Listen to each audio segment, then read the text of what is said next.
The active ingredient in Guttalax tablets is sodium picosulfate, which is a laxative. As a local laxative, sodium picosulfate after bacterial breakdown in the large intestine has a stimulating effect of the colonic mucosa, increasing peristalsis and promotes the accumulation of water and electrolyte in the large intestine. This leads to stimulation of the act of defecation and decreasing the time of evacuation and softening of the stool. Indications: as a laxative in the following cases: constipation due to atony and hypertension of the colon, including in old age and bedridden patients, after operation, after childbirth and during lactation. Constipation caused by medication, to regulate the stool with hemorrhoids, proctitis, anal fissures to soften the consistency of feces, diseases of the gallbladder, irritable bowel syndrome with a predominance of constipation, constipation due to intestinal dysbacteriosis, dietary disorders.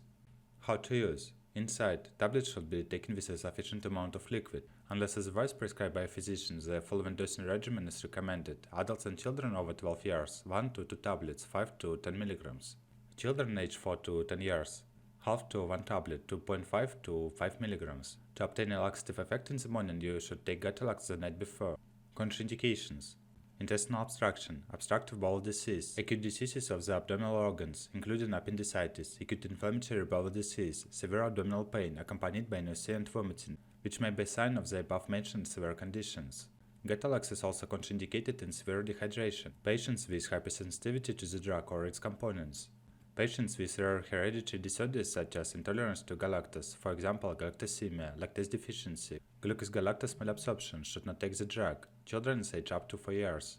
Special instructions: don't use the drug daily without consulting a doctor for more than 10 days. Long-term use of high doses of the drug can lead to fluid loss, electrolyte imbalance, hypokalemia. Children over 4 years of age should take the drug only as directed by a doctor. Dizziness and fainting have been observed in patients taking Guttalax. Side effects: from the gastrointestinal tract, discomfort, nausea, vomiting, cramps and pain in the abdomen, diarrhea are possible. From the side of the nervous system, dizziness and fainting are possible. Dizziness and fainting that occur after taking Guttalax appear to be associated with a vasovagal response. Straining to defecate, abdominal cramps. Hypersensitivity reactions from the immune system are possible, including angioedema and skin reactions.